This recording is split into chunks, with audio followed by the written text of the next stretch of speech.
বিসমিল্লাহির রহমানির রহিম। চকরিয়া আবাসিক মহিলা কলেজে আজকের ওরিয়েন্টেশন ক্লাস উপলক্ষে আজকের যে অনুষ্ঠান, সেই অনুষ্ঠানে আমাদের মাঝে উপস্থিত আছেন আমাদের চকরিয়া আবাসিক মহিলা কলেজের ভারপ্রাপ্ত অধ্যক্ষ, এই অনুষ্ঠানের সভাপতি জনাব জোবাইদুল হক। আমাদের মাঝে যারা উপস্থিত আছেন, আমাদের যে পরিচিতিটা আগে দিয়ে দিচ্ছে সেহেতু আমি হচ্ছে আমাদের সিনিয়র সহকারী অধ্যাপক বৃন্দ এবং এখানে যে সিনিয়র প্রভাষক বৃন্দ এবং এখানে অভিভাবক প্রতিনিধি আছেন, কলেজের ম্যানেজিং কমিটির সদস্য আছেন এবং সম্মানিত অভিভাবক বৃন্দ, কলেজের কর্মকর্তা কর্মচারী বৃন্দ, সবাইকে আমার সশ্রদ্ধ সালাম, আসসালামু আলাইকুম। আর আমার সামনে যারা বসে আছো সাথে আমরা যারা এখানে আমরা শিক্ষকরা আছি, আমাদের অভিভাবকরা আছেন এবং আমাদের গভর্নিং বডির সদস্যবৃন্দ আছেন, আমরা সবাই আজকে উচ্ছ্বসিত, একদম খুশিতে আমরা ভরপুর। আসলে আমরা একটা রাজনৈতিক অস্থিতিশীলতার মধ্যে আমরা পুরো এক মাস ধরে একটা অনিশ্চয়তার মধ্যে আমরা ছিলাম। আমরা করোনা মহামারীতে আমাদের কলেজ অনেক ক্ষতিগ্রস্ত হয়েছে, সারা বাংলাদেশের শিক্ষা ব্যবস্থা ক্ষতিগ্রস্ত হয়েছে। সেই করোনার যে কোভিড, সেটা আমরা কাটিয়ে উঠতেই আমাদের যে রাজনৈতিক একটা অস্থিতিশীলতা, সেটার কারণে কলেজের পড়াশোনা অনেক ভিন্ন হয়েছে। তো আমরা আশা করতেছি তোমাদের মাধ্যমে, যেহেতু আমাদেরকে দেখিয়ে দিয়েছে তরুণ প্রজন্মরা অনেক কিছুই পারে, তোমাদের হাতে সব কিছু, তো তোমাদের মাধ্যমে বাংলাদেশে স্থিতিশীলতা চলে আসবে এবং সাথে সাথে আমাদের মহিলা কলেজে একটা স্থিতিশীলতা চলে আসবে।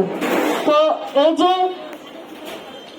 আসলে এই যে তোমরা ইন্টারমিডিয়েটে ফার্স্ট ইয়ারে তোমরা এসেছো, হ্যাঁ, তো আমরা একটা প্রভাব বাক্য আছে, আমরা যেটা প্রায় বলি বা শুনি যে ফার্স্ট ইয়ার মানে ড্যামকেয়ার।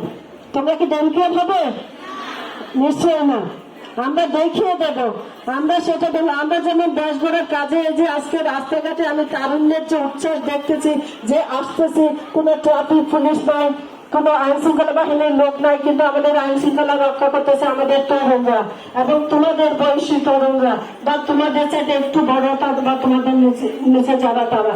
তো আমরা মনে করি যে তোমাদের এই যে আমরা বলি না যে আমাদের নজরুলের একটা কথা যে এখন যুদ্ধে যে একটা নজরুলের কবিতা যে এখন যৌবন যার যুদ্ধে যাবার শ্রেষ্ঠ সময় তার। তো আমরা যখন যুদ্ধে যাবো না, আমরা কি করতে এসেছি? আমরা পড়াশোনা করতে এসেছি, আমরা তাই না? 2টা বছর এটা আজকে এসেছো, একেবারে কলেজের জীবনটা হচ্ছে একেবারে একটা সংক্ষিপ্ত জীবন, সেটা হচ্ছে 2টা বছর। দেখতে দেখতে কোন দিক থেকে আমাদের ফার্স্ট ইয়ার শেষ হয়ে যাবে, সেকেন্ড ইয়ার যাবে, 1 বছরের মাথায় টেস্ট পরীক্ষা চলে আসবে, তারপরে এসএসসি ফাইনাল চলে আসবে, কোন দিক দিয়ে চলে যাওয়া আসবে। কিন্তু আমাদের জীবন গড়ার একটা মাইল ফলক হচ্ছে এই ইন্টারমিডিয়েট, এই যে এসএসসি যে ফার্স্ট ইয়ার সেকেন্ড ইয়ার, এটার উপর তোমাদের অনেক কিছু নির্ভর করতে, যে তোমাদের জীবনটা কোন দিকে যাবে, ভবিষ্যতে আমরা কোন দিকে যাবো।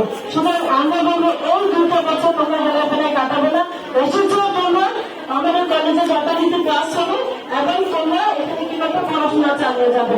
নিশ্চয় দেশের কাজে, সমাজের কাজে তোমরা এগিয়ে যাবে। কিন্তু এটার পাশাপাশি আমরা যাতে আমাদের জীবনটাকে, আমাদের যে জীবন গড়ার যে লক্ষ্য, আমরা যে জীবনটা সামনে এগিয়ে নিয়ে যাবো, আমরা যে দেশের কাজে নিজেকে নিয়োগ করবো, দেশের জন্য তো আমাদেরকে কি করতে হবে? উপযুক্ত হিসেবে নিজেকে তৈরি করতে হবে, নিজেকে গড়ে তুলতে হবে। আর এটার শ্রেষ্ঠ সময় হচ্ছে এই ইন্টারমিডিয়েটে। তোমরা, আমি বলবো তোমরা পড়াশোনা করবে, পড়াশোনার পাশাপাশি তোমরা আউট নলেজ রাখবে, সাধারণ জ্ঞান রাখবে, তোমাদের সবকিছু এখন থেকে শুরু হবে। তোমরা যে সরকারি জব হোক, প্রাইমারি জব হোক বা বিভিন্ন বেসরকারি জব হোক, সবগুলোর জন্য নিজেকে তৈরি করবে এখন থেকে। না হয় মাস্টার্সের পরে গিয়ে আমি যে 2-3 বছর পড়বো সেটা না, এখন থেকে সবকিছু আমাদের বাহ্যিক নলেজ এটা অর্জন করতে হবে। আরেকটা বিষয়, আমরা সবসময় যে তারুণ্যের জয় জয়কার, এটা তো আছেই, কিন্তু আমরা এমন প্রজন্ম কাজ করবো না। আমরা কলেজে এসেছি, আমাদের মহিলা কলেজ কিন্তু রাজনীতি মুক্ত। আমরা দল মত নির্বিশেষে সবাইকে শ্রদ্ধা করবো, সম্মান করবো এবং আমরা সবকিছু বলতে হচ্ছে আমার দেশ, তাই না? ব্যক্তি চেয়ে দল, দলের চেয়ে কি দেশ। তো আমরা আমাদের দেশটাকে মনে রাখবো এবং আমরা দেশের প্রয়োজনে আমরা সবকিছুতে ঝাঁপিয়ে পড়বো।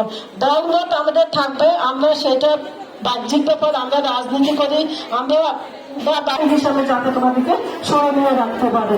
তো সবাইকে আমি আবারও শুভেচ্ছা জানাচ্ছি। আমি আবারও তোমাদের কাছে আমি বিনয়ের সাথে অনুরোধ করবো, এই মহিলা কলেজ হচ্ছে রাজনীতি মুক্ত। তোমাদের মধ্যে দলাদলির ঊর্ধ্বে ওঠে, রাজনীতির ঊর্ধ্বে ওঠে।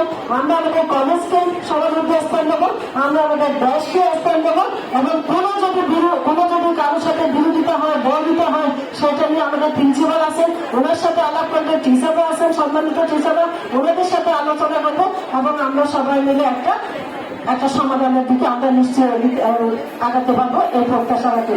আর অভিভাবক মন্ডলী যারা আছে তাদের প্রতি আমার বিশেষভাবে অনুরোধ, আপনারা আপনাদের বাচ্চারা কোথায় যাচ্ছে, একাদশ শ্রেণী 16-17 বছরের বয়স, 15-16-17-18 বছরের এই যে বয়সটা, এটা আমরা মারা জানি, যারা মা আমরা জানি এই বয়সটা, আমরা এই বয়সটা পার করে এসেছি, আমরা জানি এটা কতটুকু, যেমন তারা দেশের জন্য কাজ করতে পারে, আবার অনেকে কিন্তু পাও পিছলে পড়তে পারে। এই পা পিছলে পড়াটা কিন্তু মারাত্মক। তো অভিভাবকরা সবসময় আপনাদের ছেলে মেয়েদের দিকে নজর রাখবেন, এবং আপনারা খবর নেবেন মেয়ে ক্লাসে আসছে কিনা, ক্লাস করতেছে কিনা, যার কারণে এখানে প্রত্যেকটা টিচারের মোবাইল নাম্বার রাখবেন, কর্মচারীদের মোবাইল নাম্বার রাখবেন, আমাদের অধ্যক্ষ মহোদয়ের মোবাইল নাম্বার রাখবেন। তাহলে আপনার বাচ্চা চাইবে থাকবে, আমাদের কাছেও চাইবে থাকবে, আপনার কাছেও চাইবে থাকবে।